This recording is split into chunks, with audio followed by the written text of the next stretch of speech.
Halo sahabat Fokus Kimia, hari ini kita akan membahas soal SIMA UI tahun 2017 untuk bidang kimianya. Seperti biasa, soalnya itu ada 15 ya. Ini kita mulai dari nomor 46. Oke, tanpa memperpanjang waktu, kita langsung colek soal ya, teman-teman. Soal nomor 1, yaitu nomor 46. Di alam, boron memiliki dua buah isotop, yaitu B yang 10 AR-nya sama B yang 11 AR-nya. Jika diketahui massa atom relatif rata-rata boron adalah itu, kelimpahan isotop boron yang AR-nya 11, itu yang ditanya, berapa? Nah, jadi AR rata-ratanya 10,803,9. Nah, jadi kita misalin aja nih. Kan kesimpulannya gini, ketika boron yang 10, kalau kita tambah dengan boron yang 11, itu kan pasti 100%. Bener ya? Kita bebas aja nih misalinnya. Misalkan kalian mau si boron yang 10 nih, dimisalkan dengan X persen. Berarti kan boron yang 11 itu akan menjadi 100 dikurang X persen. Betul ya? Nah, gimana cara kita mencari AR rata-rata? Kalian masih ingat nggak nih di topik stoikiometri dulu? Di kelas 1 SMA ya materinya. Jadi AR, si boron, ini sebagai rata-ratanya, itu adalah persen 1 dari si boron yang pertama. Kalian mau yang pertama yang mana? Boron yang 10 deh. Nah, itu kalian tambah dengan persen yang kedua, kita kali dengan boron yang kedua gitu loh. Jadi kelimpahan yang 11 misalkan. Nah, itu kita bagi dengan persen 1 ditambah dengan persen 2. Ini tinggal kita masukin aja angkanya teman-teman semua. Berarti jadinya di sini kan AR boron rata-ratanya sudah ada 10,8039. Untuk persen 1 tadi X kan kita misalkan. AR boron yang satu adalah 10 gitu ya. Persen yang kedua itu tadi kan 100 kita kurang dengan X ya. Nah, ini kita kali dengan AR yang kedua, yaitu kelimpahan boron yang kedua 11. Nah, gitu. Terus kita bagi dengan persen satu tadi berapa? X ya, ditambah 100 dikurang X gitu. Nanti kan X ini hilang yang di bawah. Nah, ini gimana lagi nih? Kali silang. Ini kan X-nya udah bisa kita hilangi aja ya. X kurang X kan jadi 0 tuh. 100 kita kali kemari. Berarti jadinya 10, 8, 0,39 sama dengan ini 10X ditambah dengan ini kali silang ya. Kali ke dalam berarti 1100 dikurang dengan ini X kita kali dengan 11 berarti 11X gitu. Nah, ini kita kurang aja nih. 10, 80,39 kita kurang 1100. Berarti kan jadinya di sini minus 19,61 sama dengan ini kan min X gitu. Maka X sama dengan 19,61. Tadi X punya siapa? X itu punya si boron yang 10. Sedangkan si soal itu minta boron yang 11. Tinggal kita kurangi aja. Berarti boron yang 11 adalah 100, kita kurang dengan 19,61. Jadi setelah dicari, dapatnya 80,39%. Gitu teman-teman semua. Maka jawabannya sudah melambaikan tangan, yaitu A ya. Oke, nah nomor 47. Suatu senyawa MR-nya diketahui 276 yang terkandung dalam cairan pembersih mengandung 10,8 gram karbon. Ini ada karbonnya segini ya masanya, hidrogennya sekian, klornya sekian gitu. Jumlah atom karbon yang terdapat dalam 13,35 gram senyawa tersebut. Jadi kita butuh tahu dulu rumus molekul dari senyawa ini. Tapi sebelum dapat rumus molekul, ya otomatis kita harus cari tahu dulu rumus empirisnya. Kita bandingkan aja. Berarti mol C kita bandingkan dengan mol H, bandingkan dengan mol Cl ya. Ini langsung aja kita bagi dengan AR-nya. Berarti 10,8 per 12 kita bandingkan dengan hidrogen berapa? 1,36 dibagi 1. Cl-nya berarti 47,84 per ArCl berapa? 35,5. Ini udah saya cari, udah saya bagi jadinya 0,9. Untuk yang ini 1,36, ini jadinya 1,34. Ini kita jadikan bilangan bulat terkecil ya, kan mencari rumus empiris. Bagi aja dengan 0,9. Ini jadi 1, ini setelah saya bagi jadinya 1,5, ini jadinya 1,5 juga. Nah, ini untuk menjadi bilangan bulat lagi, ya kita kali aja 2. Ini jadi 2, ini jadi 3, ini jadi 3.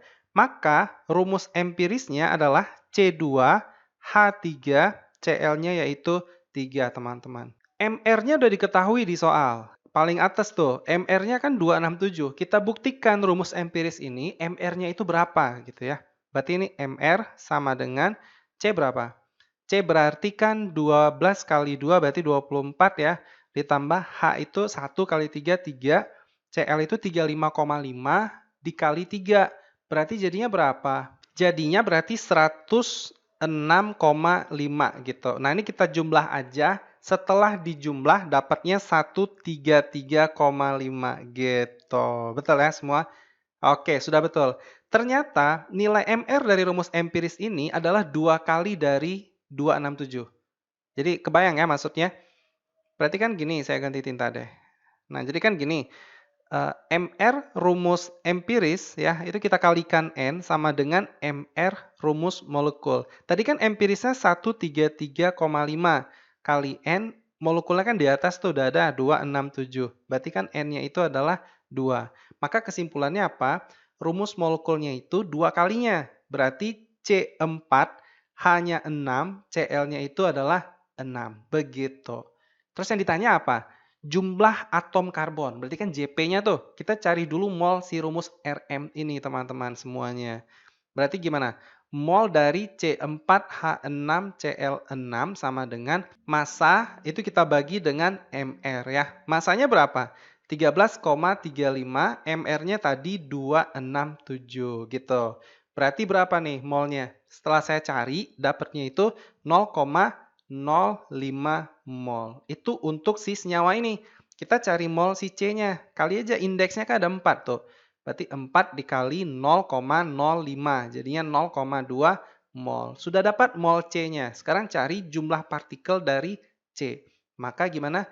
Mol C kalian kali dengan Avogadro L ya. Berarti kan mol C-nya 0,2.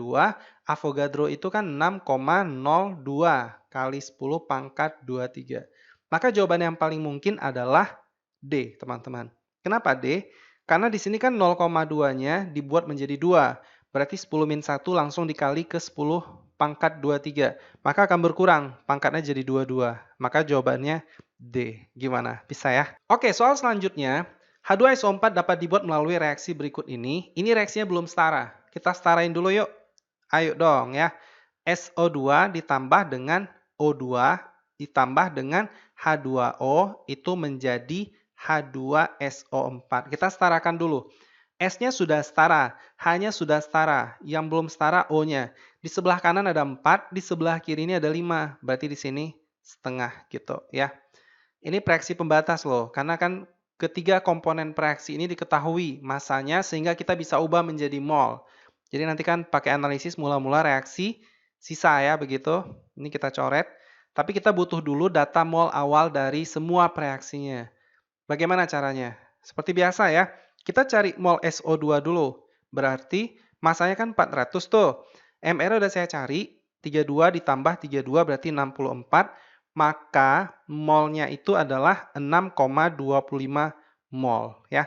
Untuk O2 juga sama, berarti 175 bagi 32. Setelah saya cari, dapatnya adalah 5,468 mol. Untuk si H2O sama aja nih, berarti langsung aja.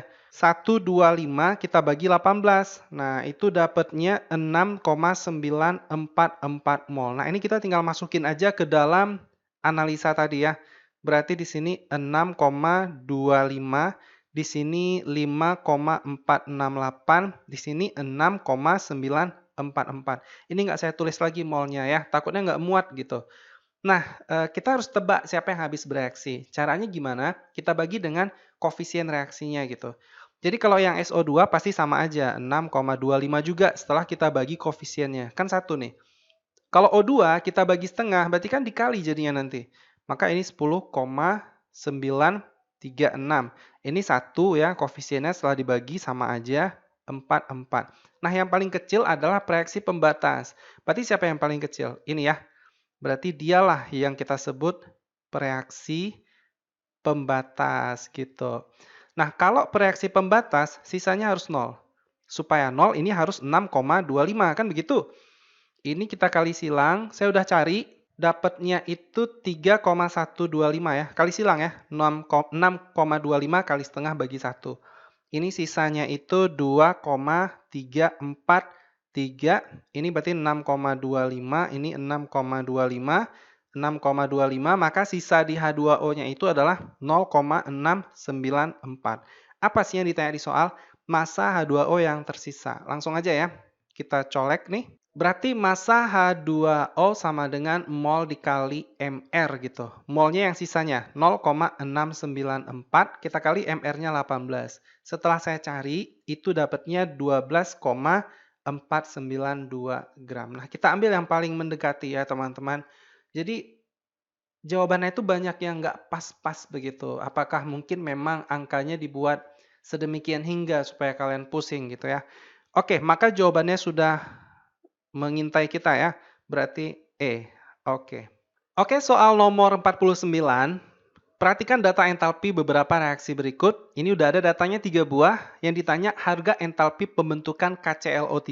Ini kita gunakan persamaan termokimia. Coba kalian lihat yang bagian KClO3-nya. Ini kan di sebelah kanan. Tapi di data ini yang di atas dia di sebelah kiri. Maka apa yang harus kita lakukan? Reaksi yang pertama itu harus kita balik gitu loh. Nah ya, ini misalkan kalian nggak mau cari coret-coretnya nih, main langsung di delta H, boleh aja ya. Yang penting waktu kalian balik, kalian kalinya harus sesuai gitu loh. Berarti kan kalau kita balik, maka apa kesimpulannya? Delta H itu jadi plus ya, 1852 gitu. Terus kalium nih, kalium itu ada di sebelah kiri, reaksi nomor 2. Ini sudah pas, berarti tetap, nggak usah diapa-apain ya. Tetap, maka delta H-nya ya udah sama aja, min 437 gitu. Nah, terus bebas aja sih mau lihat yang O2 atau Cl2. Karena kebetulan Cl2 juga ada di atas sini, untuk O2 juga ada di sini gitu, teman-teman. Masalahnya kalau Cl2 udah kita olah tadi di persamaan yang kedua, berarti harus lihat yang O2 dulu, teman-teman ya.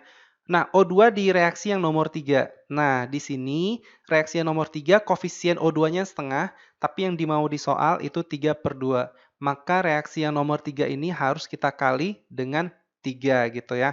Berarti setelah kita kali 3 itu dapatnya min 1806. Ini tinggal kita jumlah aja. Berarti setelah dijumlah saya sudah cari itu dapatnya min 391. Maka jawabannya sudah memanggil kita yaitu B. Tapi saya tidak mungkin membahasnya seperti ini. Saya harus tunjukkan juga ke kalian kenapa bisa jadi jawabannya B ya. Oke, kita akan bahas. Tadi kan yang pertama dibalik tuh. Coba kita tulis ulang. Yuk. KCl ditambah dengan 3MgO itu kan menjadi KClO3 ditambah 3Mg. Nah, untuk yang nomor 2 kan tetap tuh. Berarti kita tulis saja K tambah setengah Cl2 itu menjadi KCl ya. Untuk yang nomor 3 dikali 3 berarti 3Mg ditambah 3/2O2 menjadi 3MgO. Nah, ini tinggal kita coret-coret nih, teman-teman. Berarti apa yang bisa dicoret? KCl, apalagi? Mg, terus MgO bisa dicoret ya. Maka sisanya itulah reaksi yang tadi diminta di soal, ya kan? Ini K-nya udah ada nih, K tambah Cl2-nya udah ada di sini, berarti setengah Cl2 tambah 3/2O2 menjadi KClO3. Nah, ini kan sudah sesuai dengan yang ini, gitu. Bisa ya? Oke, kita lanjut soal nomor 50. Katanya gini, di bawah ini ada data beberapa potensial reduksi. Sudah diketahui itu datanya pasangan reaksi yang berjalan dengan spontan. Spontan itu kan artinya E0 selnya nanti ya. Kan rumusnya apa nih? Sorry, saya tulisnya kenapa di sini ya. Nyerempet begitu dia. Berarti kan gini ya, E0 sel itu kan rumusnya E reduksi gitu ya, dikurang E oksidasi. Supaya spontan nilainya harus plus gitu, jangan negatif. Berarti kan supaya plus, reduksi itu harus lebih besar dari oksidasi. Benar ya? Nah, berarti si reduksi ini harus lebih besar. Supaya bisa plus, teman-teman. Kan dikurang tadi ceritanya. Ya udah, kalian tidak perlu cari E0 selnya satu persatu. Kalian lihat aja reduksi ini kan berarti apa? Reduksi kan katoda ya. Nah, kalau katoda itu reduksi, kalau anoda itu berarti oksidasi ya. Oksidasi. Berarti lihat aja yang katodanya lebih besar dari anoda, pasti spontan. Ayo kita cek ya. Nah, nomor A. Reaksi nomor 1 di katoda, reaksi nomor 2 di anoda. Nomor 1 kan 0,07. Kalau nomor 2 itu 1,341. Berarti kan terbalik nih. Seharusnya nomor 2 yang katoda, 1 yang anoda. Bisa ya? Lanjut. Nomor 3. Sorry, yang B, reaksi nomor 3 di katoda, reaksi nomor 4 di anoda. Yang nomor 3 kan 1,175. Kalau yang nomor 4, min. Nah, ini udah betul. Karena yang nomor 3 itu lebih besar dari yang nomor 4. Bisa semua? Bisa ya. Reaksi nomor 1 di katoda, nomor 3 di anoda. Yang nomor 1 kan 0,07. Yang nomor 3, 1,175. Terbalik kan? Ini terbalik. Nomor 4 sama 2, coba lihat. Nomor 4 katoda katanya. 1,175. Nomor 2, 1,342. 1,341 terbalik juga. Nomor E pasti juga terbalik nih. 3 di katoda, 2 di anoda. Mana 3? 3, 1,175 katanya katoda. Nomor 2 itu di anoda. Oh, terbalik nih ya. Maunya nomor 2-nya yang di katoda, nomor 3-nya yang di anoda gitu. Ini nomor D tadi saya kebalik kayaknya lihatnya. Nomor 4 itu kan yang min 0,40. Ini minus ya. Seharusnya anoda dia. Nomor 2 yang katoda. Oke, bisa ya semua insya Allah. Insya Allah. Oke, nomor 51. Dari reaksi bla bla bla, laju awal ditentukan pada suhu sekian dengan penambahan konsentrasi per reaksi yang berbeda sesuai dengan tabel. Ini kita nyari order, nanti pilih reaksi lain yang konsentrasinya sama gitu. Dapat ya? Masih ingat nggak nih cara-carinya? Misalkan gini deh, kita mau cari order si BrO3 min gitu. Jadi setidaknya kita harus cari Br min dan H plus yang sama, supaya bisa kita coret gitu. Nanti kan hilang variabelnya. Kalau memang tidak bisa kita buat sama, ya udah nanti variabel yang dari konsentrasi lain juga muncul gitu. Nah, kalau saya sih pakainya yang 1 dan 2 gitu. Nah, berarti kan kalau kita masukin gini jadinya. Ini kan V-nya nih. Langsung ya, 7,2 kali 10 min 4 kita banding. Ini berarti 2,4 kali 10 min 4 ya. Sama dengan, ini kan langsung aja nih 0,15. 0,15 pangkat X ya. Ini berarti, sorry kok 15 lagi di bawahnya. 0,5 pangkat X. Di sini berarti 0,1, 0,1 pangkat Y. 0,1, 0,1 pangkat Z misalkan. Ini kan kita coret nih yang sebelah kanannya. Ini bisa kita coret, ini bisa kita coret, karena sama ya. Ini coret, coret. Apa yang terjadi teman-teman? Ini berarti kan 7,2 per 2,4 ini mendekati 3 ya. Pasti 3, bukan mendekati. 3 sama dengan 15 bagi 5, kan 3 juga nih, pangkat X. Maka X-nya itu sama dengan 1 gitu. Bisa? Oke, sekarang kita pilih yang lain lagi. Yang bagian kedua, kita mau cari order si BR nih. BR min. Kalau saya sih pakainya 1 dan 3 gitu. 1 dan 3. Coba kita bandingin ya. 1 dan 3. Berarti 7,2 kali 10 min 4. Ini juga 5,76 kali 10 min 3. Nah, ini min 3 nih min 4. Nanti diubah dulu ya di sini. Berarti 0,15 per 0,15 pangkat X. Di sini 0,1, 0,1, sorry, 0,2 ternyata. Pangkat Y, 0,1, 0,1 pangkat Z. Mana yang bisa dicoret? Ya, ini kita coret, ini kita coret, ini kita coret, coret, coret. Ini kita ubah menjadi 57,6. Nah, ini gimana nih? 7,2 dibagi 57,6. Ini kan mendekati, bukan mendekati, tapi 1/8 nilainya kan ya. Berarti ini saya tulis di atas saja deh. Berarti ini jadinya 1/8 sama dengan, ini kan setengah pangkat Y. Setengah pangkat Y gitu ya. 1/8 itu bisa kita ubah menjadi 1/2 pangkat 3. Boleh ya? Ini 1/2 pangkat Y, maka Y-nya itu 3 gitu. Oke, sekarang yang ketiga, untuk si H plus-nya. Order H plus sepertinya 0 itu ya.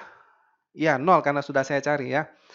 Jadi saya pakai 2 dan 4 gitu. Ayo kita coba. Berarti 2 dan 4, 2-nya berapa tuh? 2,4 kali 10 min 4 per 2,4 kali 10 min 4. Nah, ini aja udah sama.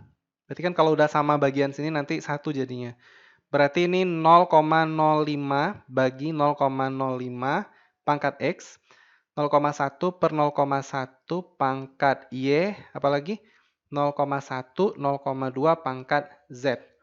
Ya, saatnya kita coret-coret ya. Coret, coret. Ini coret-coret juga ya, berarti jadi 1. 1 sama dengan 1/2 pangkat Z. Nah, gimana caranya supaya 1/2 ini jadi 1? Ya udah, berarti Z-nya pangkatnya 0 gitu. Ya, sekarang kita udah tahu orde untuk si X, orde untuk BRO3-1, untuk BR-3, untuk H plusnya 0. Yang ditanya di soal adalah laju awal pada percobaan kelima. Biasanya orang akan nyari K dulu, konstanta laju dulu menggunakan orde-orde ini gitu. Cuman agak seperti 2 kali kerja mencari K, nanti K-nya kita masukin ke percobaan 5. Kenapa nggak langsung kita bandingin aja gitu kan, K-nya toh sama, nanti kena coret gitu. Maksud saya gini, saya mau bandingin ya, bandingin percobaan 1 dan 5 misalkan. Nanti kan K-nya kena coret, bahkan K-nya nggak perlu ditulis lagi. Berarti tinta hijau deh. Oke, nah sekarang langsung kita bandingin aja. Percobaan 1 kan tadi 7,2 tuh. 0,2 kali 10 min 4 per X. Ini yang ditanya, ya kan? X ini bukan orde tadi ya. Langsung kita bandingin aja 0,15 per 0,2. Ini kan yang 5 dia minta. Pangkatnya 1 tadi ya. Berarti ini 0,1 per 0,2 pangkat 3. 0,1 per 0,2 pangkat 0. Apa yang terjadi ini kira-kira? Ini kan bisa dicoret nih, karena pangkat 0, 1 jadinya ya. Ini kita balik aja. Berarti setelah kita balik ya, berarti kan jadinya X sama dengan 7,2 dikali 10 min 4 dikali,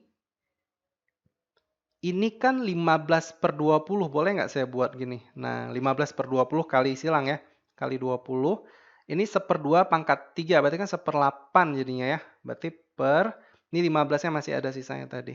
Oke, berarti begini. Maka setelah saya olah jadinya 7,68 dikali 10 min 3. Gitu teman-teman semua ya. Jawabannya sepertinya sudah nongol. Maka jawabannya apa?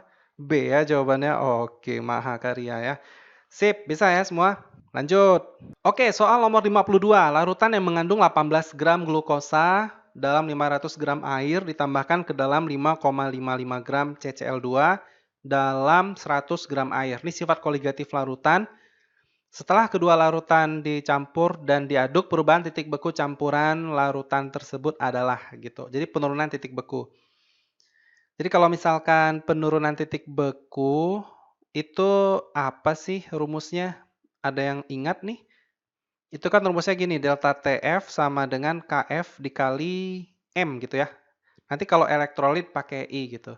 Cuman ini rumusnya sedikit kita modis ya, karena kan karena zat terlarutnya kan ada 2 buah tuh, berarti M1 tambah M2 dikali I. Hanya M2 aja yang kita kali I. Kenapa? Karena CCl2 ini yang elektrolit. Kalau glukosa tidak elektrolit. Bisa ya sampai di sini? Nah, di sini ada sedikit, bukan sedikit sih, tapi perspektif saya nih, teman-teman. Atau kita bahas dulu cara cari biasanya, yang manualnya ya. Bukan manual sih, cara yang kebanyakan orang untuk kasus zat terlarut yang lebih dari 1 gitu ya.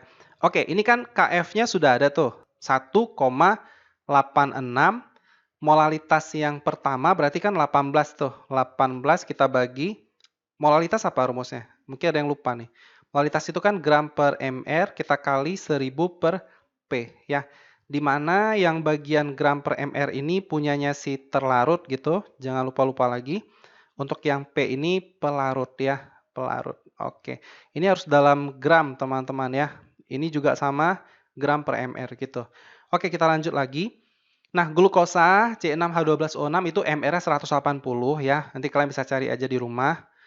Ini kali 1000 per 500 ya airnya. Terus kita tambah dengan ini si CaCl2 berarti 5,55. mR-nya 111 udah saya cari. Kali 1000 per 1000 gram berarti 1000. Itu kita kali dengan ionnya ini ada berapa nih? CaCl2 kan kalau dipecah jadinya Ca2 plus tambah 2 Cl-. Berarti jumlah ionnya ada 3 ya. 1 tambah 2, 3. Karena nggak ada alfa, maka I itu akan sama dengan N yaitu 3. Nah, begini. Oke. Nah, setelah saya cari ya. Setelah saya cari, ini berarti 1,86. Ini bagian dalamnya ini yang di sini 0,2 ditambah 0,15 ya. Berarti 1,86 kita kali dengan 0,35. Sehingga hasil akhirnya 0,651 derajat Celcius. Berarti kan jawabannya sudah ada tuh, C. Iya kan? 0,651 ya, mendekati ke situ. Yang diminta juga apa? Perubahan titik beku. Tapi menurut pandangan saya, semestinya tidak begini cara carinya. Karena kan pelarutnya sudah berbaur tadi. Molnya tidak akan berubah, tapi konsentrasinya akan berubah. Benar nggak, teman-teman? Jadi kalau menurut saya, semestinya massa pelarut itu harus kita jumlah.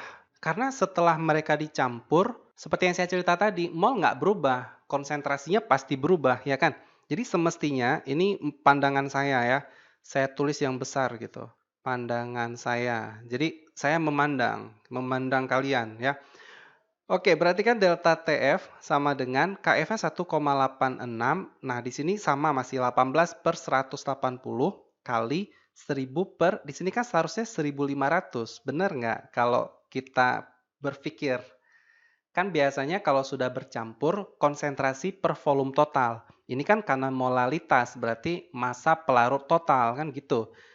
Berarti di sini 5,55 per 111 kali 1000 per 1500 kali 3. Nah gitu teman-teman. Oke, berarti jadinya gimana nih 186. Ini bagian dalamnya udah saya cari. Jadinya 1/15 ditambah. Ini juga udah saya kali. Jadinya 1/10. Terus di sini 1,86 itu sudah saya kali juga. Itu dapatnya 0,166 ya. Ini udah saya kali, akhirnya dapatnya 0,30876. Nah, kalau seperti ini tidak ada pilihan jawabannya. Ya, jadi kita pilih yang ada jawabannya aja. Tapi semestinya kalau menurut saya sih seperti ini cara carinya yang sebelah kanan ini. Oke ya, tidak perlu berlama-lama, berarti jawabannya adalah C. Kita lanjut soal nomor 53. Kelarutan PbI2 dalam 3 liter air pada 25 derajat Celcius adalah 2,805 gram katanya. Jadi itu masanya. KSP PbF2 pada suhu ini. Tadi I2, ini ditanya F2 gitu. Sepertinya salah ketik ya. Di sini semestinya PbI2 kali. Karena kok bisa lari ke sana gitu ya. Oke, berarti karena yang ditanya PbI2, kita ionisasi dulu semuanya nih, teman-teman. Berarti kan PbI2 kita ionisasi, jadinya apa? Pb2 plus ditambah 2I min. Kita buat dulu rumus KSP-nya. Berarti di sini kan S, ini 2S ya. Berarti rumus KSP-nya adalah hasil kali ion-ionnya. Berarti hasil kali Pb2 plus konsentrasinya gitu. Berarti I min kuadrat. Maka di sini S, ini 2S pangkat 2, ini berarti jadinya 4S pangkat 3 gitu. Jadi S-nya belum ada, kita cari dulu S-nya melalui data volume dan massa tadi.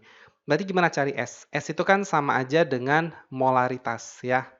Molaritas M.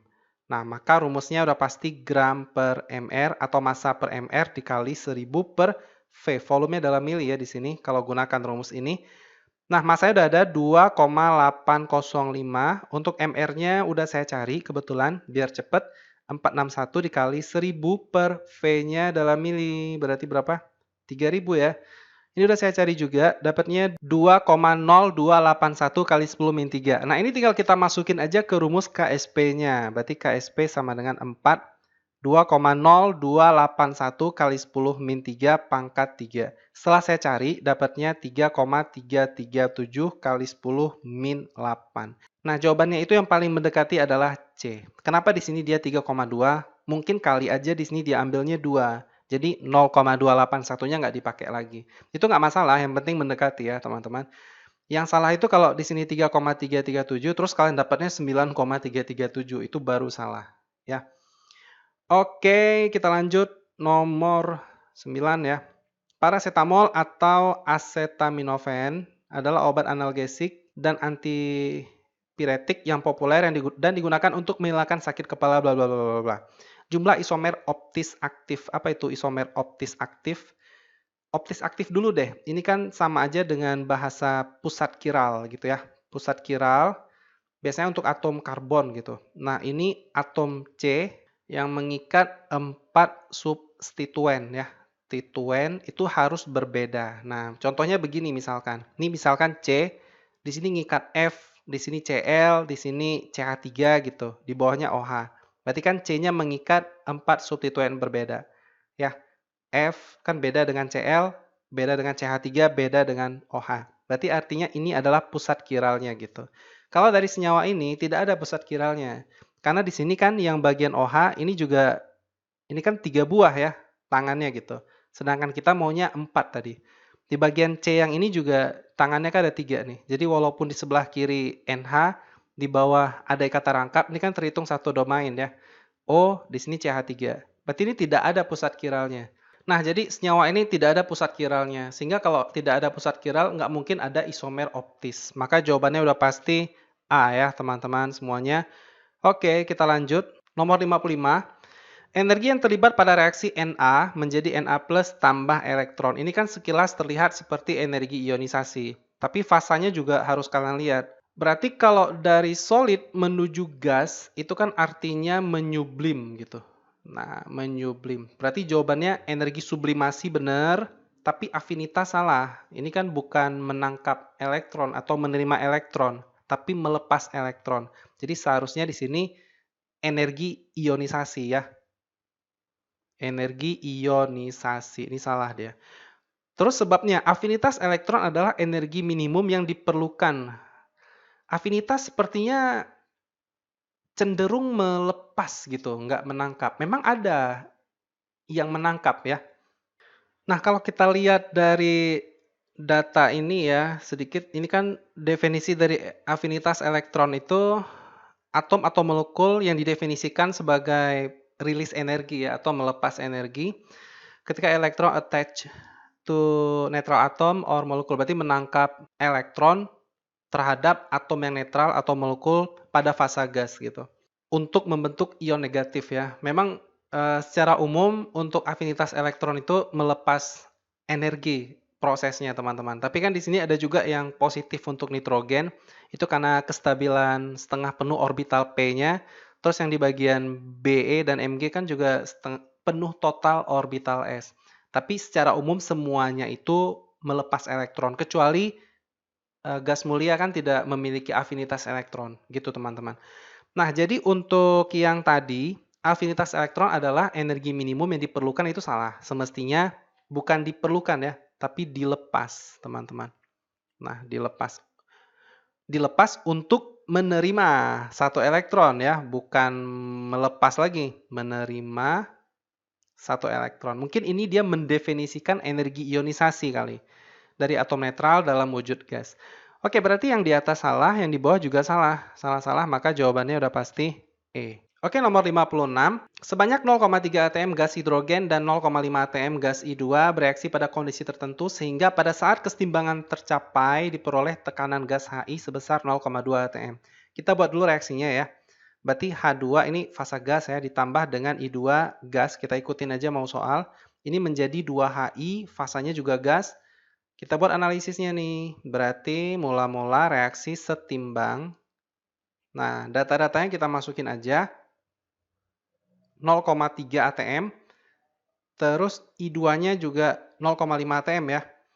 Terbentuk HI sebanyak 0,2 atm. Ini tinggal kita naikin ke atas. Sehingga dapatnya di sini 0,2 atm.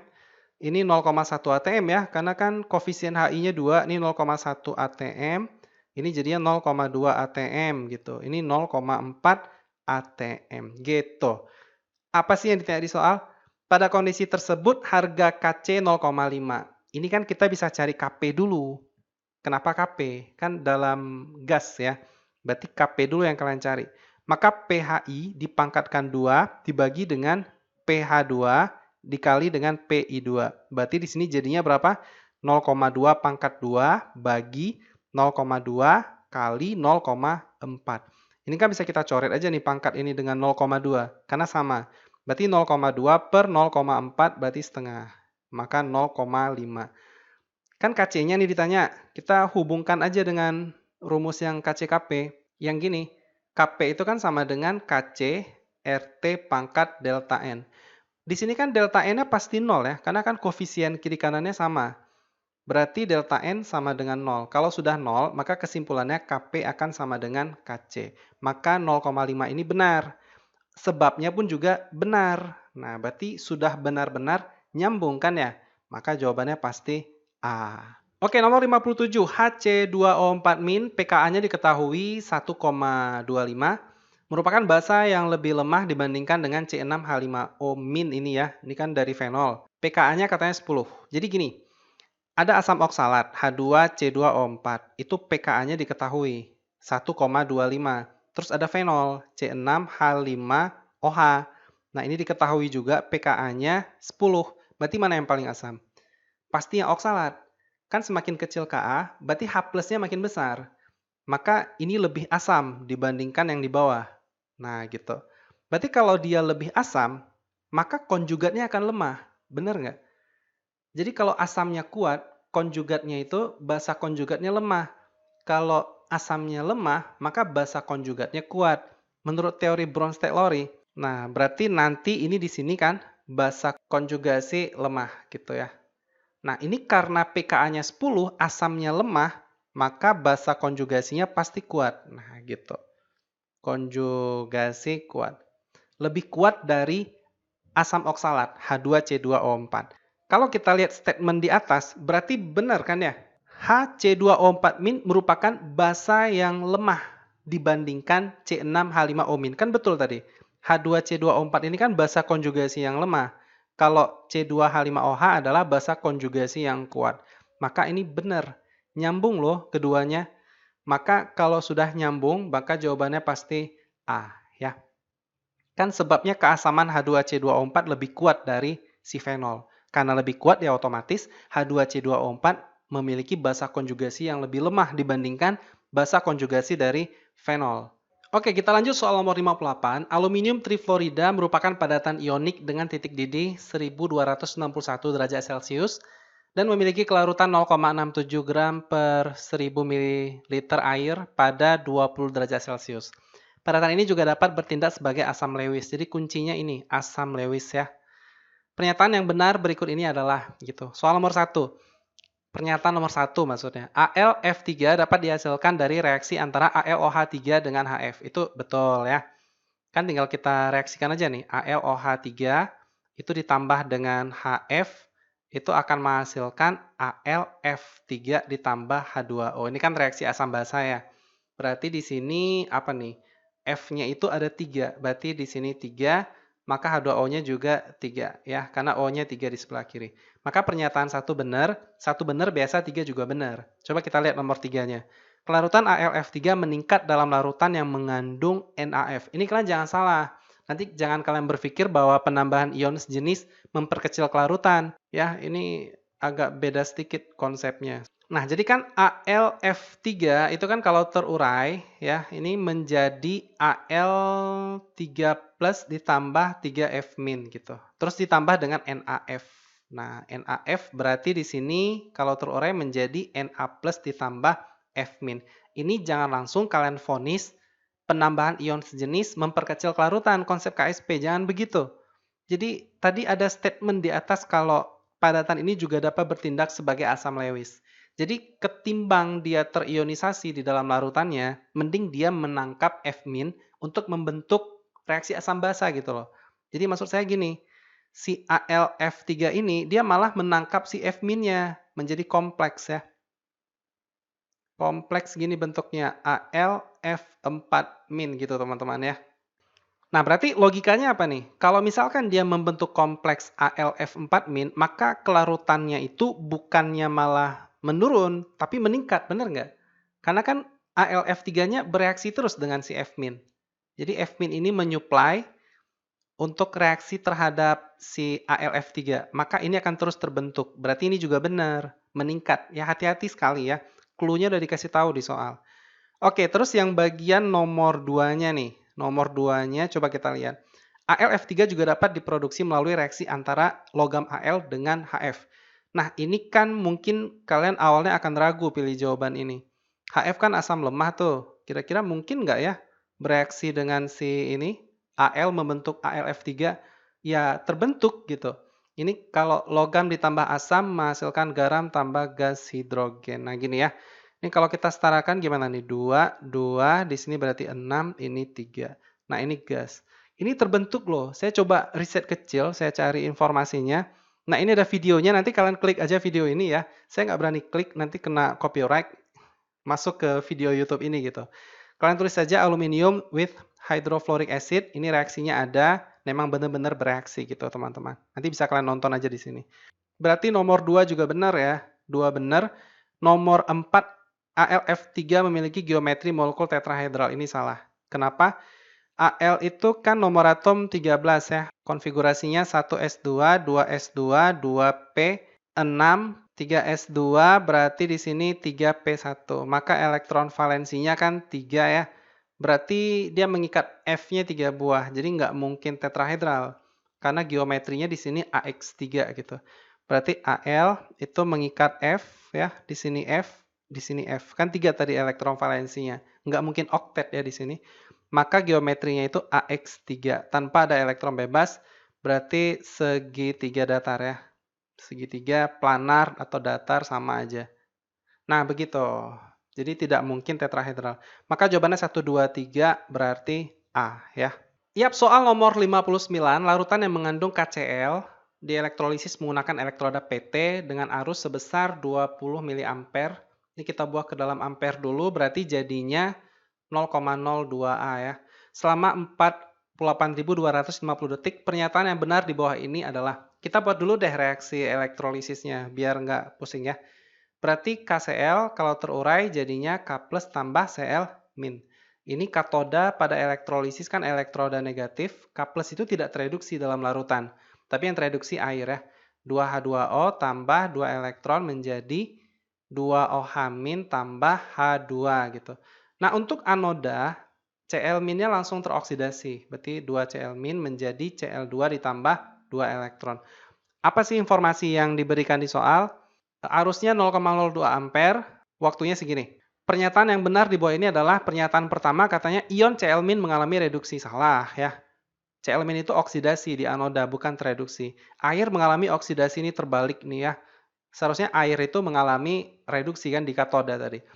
Massa produk gas yang dihasilkan di anoda sebesar 355 mg. Di anoda, anoda itu berarti Cl2-nya. Yuk kita cari ya. Ini berarti caranya kita cari mol elektron dulu. Kita punya persamaan kan gini, Q sama dengan mol elektron dikali Faraday, satu lagi Q sama dengan I kali T gitu. Ini kita gabung aja, maka jadinya N elektron sama dengan I kali T per F ya. I-nya tadi berapa? 0,02. T-nya itu 48250. Untuk Faraday berapa? 96500. Setelah saya cari, udah dicari nih. Dapatnya itu 0,01 mol gitu. Nah, ini mewakili mol elektron. Jadi jangan kalian kali 2 ya. Sudah mewakili dia. Berarti sekarang kita mencari mol si Cl2. Berarti kan dibagi 2 aja nih.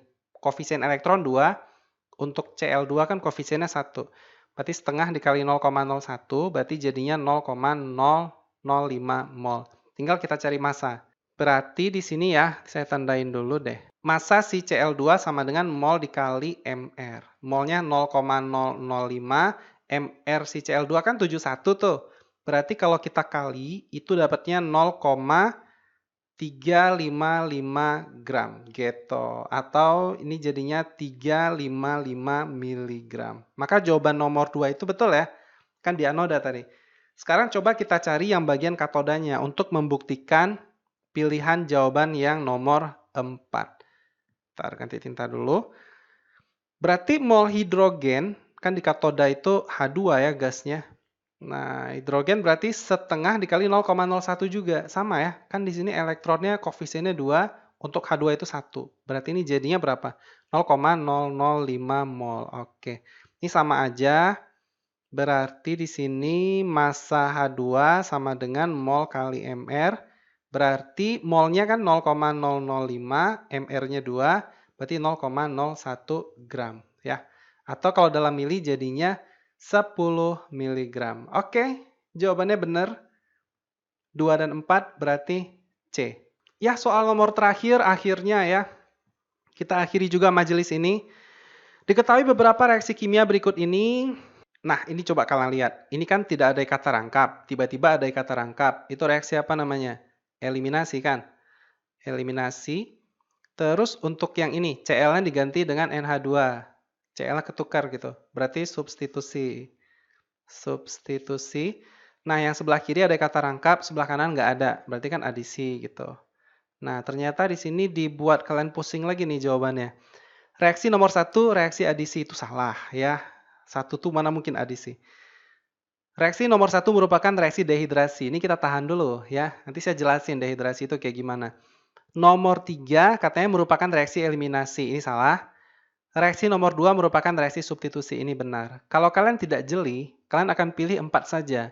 Padahal yang nomor 2 itu betul juga. Dehidrasi itu apa artinya? Kan melepas molekul air. Nah, molekul air. Jadi secara umum, reaksi nomor 1 itu merupakan reaksi eliminasi. Karena kita membentuk ikatan rangkap ya dari yang tunggal gitu. Tapi proses ini dehidrasi loh teman-teman. Karena H2O-nya dilepas. Ini kan reaksi dehidrasi alkohol menjadi alkena gitu. Nah, jadi H2O dilepas itu merupakan dehidrasi. Dehidrasi. Maka jawaban nomor 2 ini benar. Berarti 2 dan 4. Maka kalau 2 dan 4 berarti jawabannya adalah C. Oke, terima kasih sudah menonton. Kalau ada kritik, sampaikan di kolom komentar. Nanti kita akan diskusi bareng. Sampai jumpa, semoga sukses ya kalian semua.